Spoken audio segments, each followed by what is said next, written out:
بسم الله الرحمن الرحيم الحمد لله رب العالمين والصلاة والسلام على أشرف الأنبياء والمرسلين نبينا محمد وعلى آله وصحبه وسلم. أهلا وسهلا ومرحبا بكم. Welcome to our Umrah tutorial. In this Umrah tutorial, بإذن ta'ala, we will be dealing with several different topics. From those topics are the violations pertaining to the Ihrām. So the ahkam pertaining to the Ihrām. And we'll be beginning with, inshallah ta'ala, the mahdurat, those things that one must be cautious of and must be careful of falling into while in the state of Ihrām, بإذن ta'ala.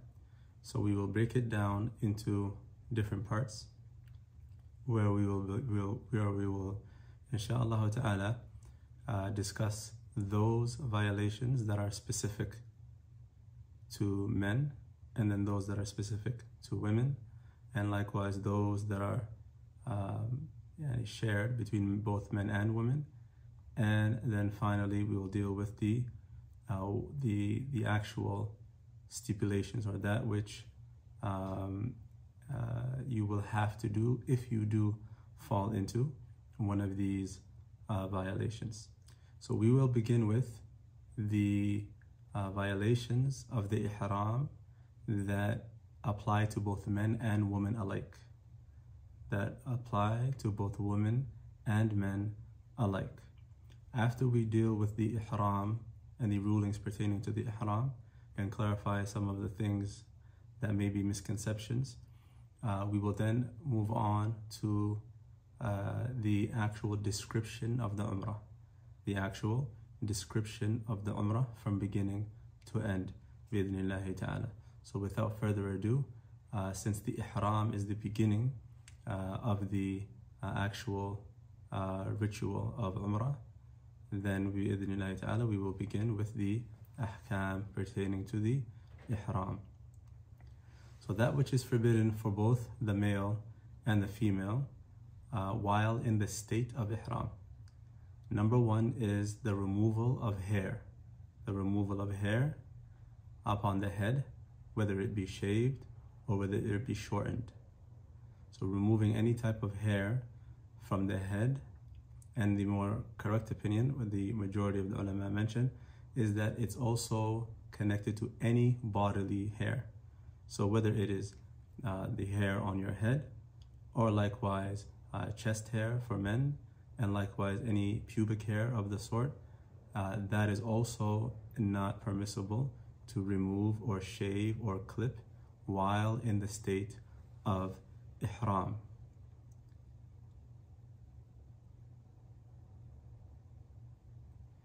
Now, the one who falls into shaving the head or removing some part of hair from the head or from the body, then Allah subhanahu wa ta'ala mentions, فَمَنْ كَانَ مِنْكُمْ مَرِيضًا أَوْ بِهِ أَذًى مِنْ رَأْسِهِ فَفِدْيَةٌ مِنْ صِيَامٍ أَوْ صَدَقَةٍ أَوْ نُسُكٍ. So whoever does this before having completed their Umrah, whoever does this, then upon them is one of three things. And the Prophet ﷺ made clear that the fasting is for 3 days. So either one must fast 3 days, or pay charity, which is 3 sa', or that you feed 6 poor people. So you are bil khiyar. You can choose to do one of these 3 things, and that is the expiation for that.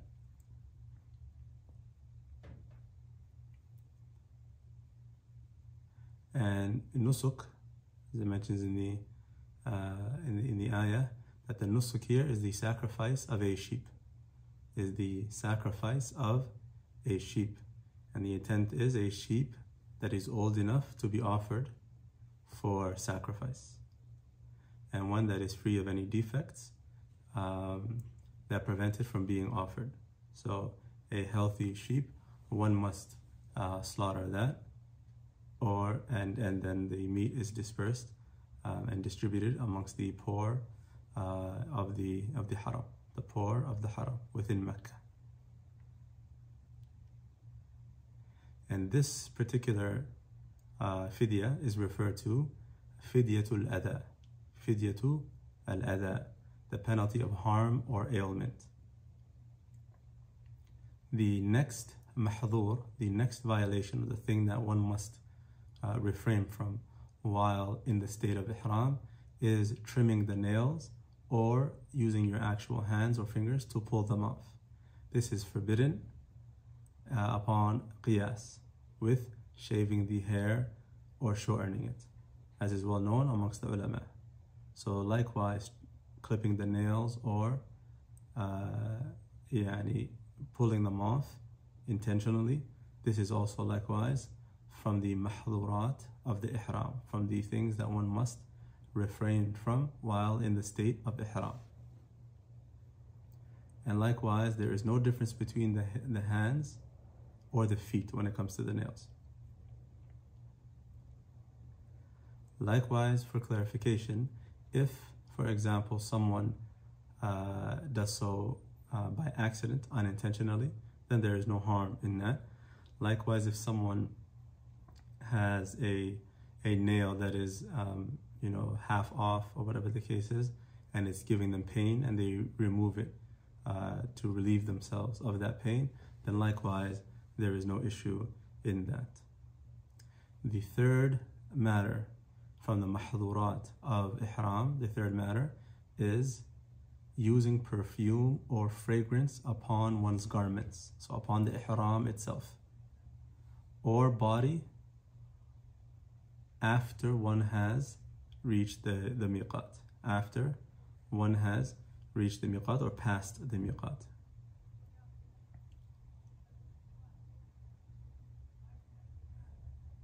And on the authority of Ibn Umar radiyallahu anhu, that the Prophet sallallahu alayhi wasallam said in Sahih Muslim, or collected in Sahih Muslim, let him not wear a garment scented with saffron, nor the scent of wars. Yani a garment that is perfumed or has a scent on it. That one should not wear that as their ihram, nor once you put your ihram on, should you put any type of fragrance or scent or perfume or cologne, whatever the case is, on the actual ihram garments.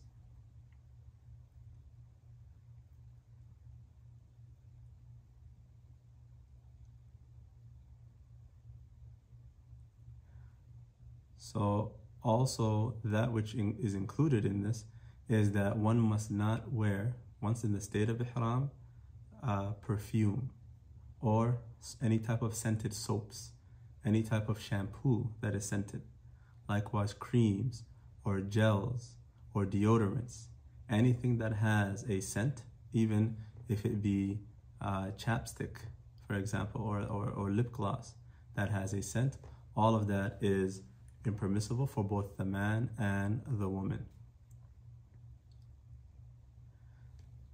As for the fragrances that are used before entering into the state of ihram, so be careful, pay attention, not when you actually wear the ihram, but when you pass the miqat. That is what is meant by entering the ihram.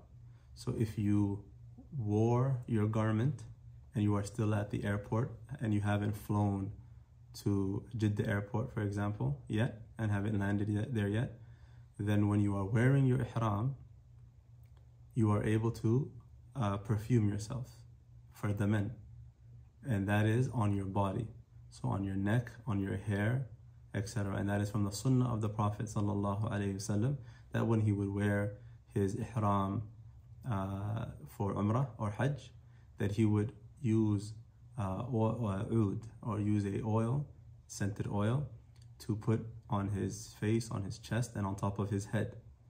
And so that is permissible before you make the niyyah of Umrah, before you say labbaik Allahumma Umrah, and you've actually went into the state of ihram. Then you are able to use perfume and the like. And then once you go into Ihram, you may not now apply it to your body. Inshallah, that is clear. However, yes, now the question is, after you've entered into the state of Ihram, you will still smell like cologne. That is fine. That is fine. The scent that remains after you've entered into the state of Ihram is fine. However, applying it to yourself once having entered into the state of Ihram, that is what is not allowed and is a violation of the Ihram. And as it pertains to the women, then it is impermissible for the women to perfume themselves when going outside anyways. So it is not permissible for the women from both angles. From the angle of the Ihram, and likewise from the angle of it not being permissible for her to perfume herself when leaving her home and in public. Likewise, the fourth mahdhur and the violation of the Ihram is that it is prohibited to be married in Ihram, and likewise to marry someone else in Ihram. So the muhrim, the one who is in the state of Ihram, it is not permissible for them to get married while in the state of Ihram, meaning do an actual marriage contract or enter into a marriage contract. That is not permissible. And likewise, for someone who is doing the actual marriage contract, it is also not permissible for them to conduct that marriage contract.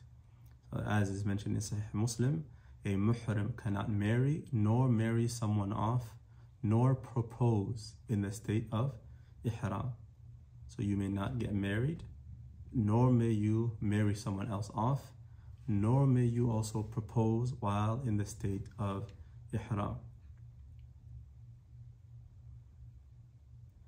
And so what is meant by offer her in marriage or marry someone off is that he cannot act as a guardian and give her away in marriage, whether that's the father or whether that is a wakil, someone who is responsible for a woman who does not have a male Muslim mahram. Then they are not allowed while in the state of Ihram to act as the representative or the guardian of that woman. Likewise, one may not propose to a woman and show his interest in marriage while in the state of Ihram. He must wait until he exits the state of Ihram in order to do that. What happens if this occurs is that the marriage contract is null and void.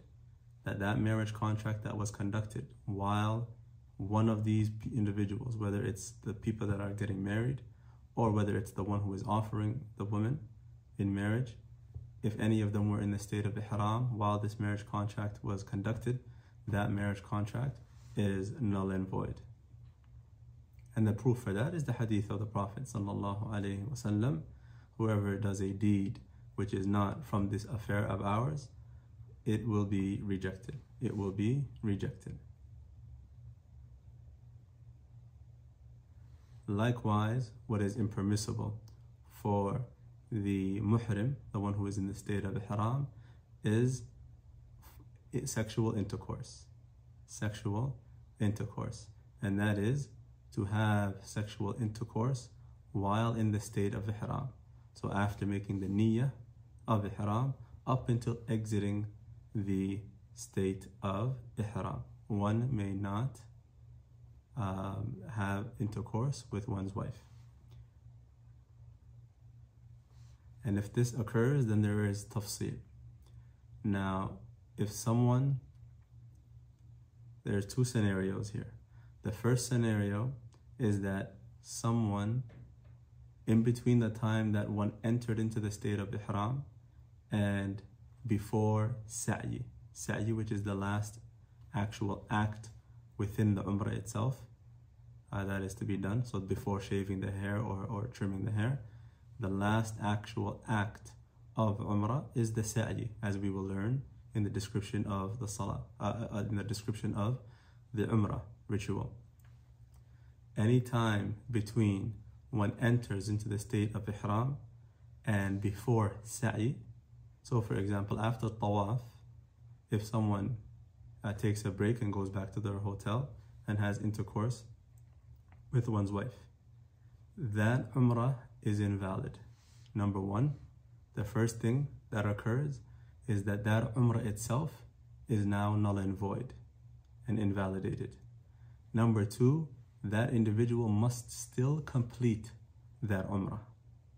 They must still continue and complete that Umrah even though it is null and void.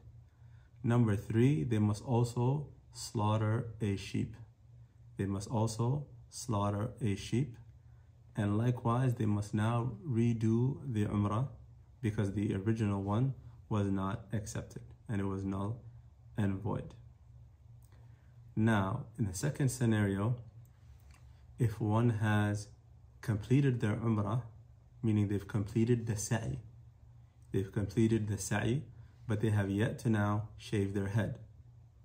In this case, then the Umrah is accepted. However, that person is sinful, and upon them is also the fidyah, and they must slaughter a sheep, and that meat is dispersed upon Ahl Mecca,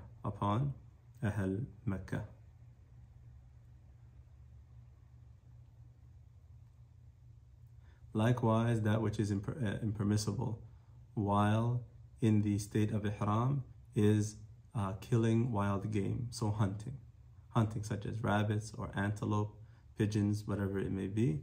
It is not permissible for the muhrim to hunt wild game while in the state of Ihrām.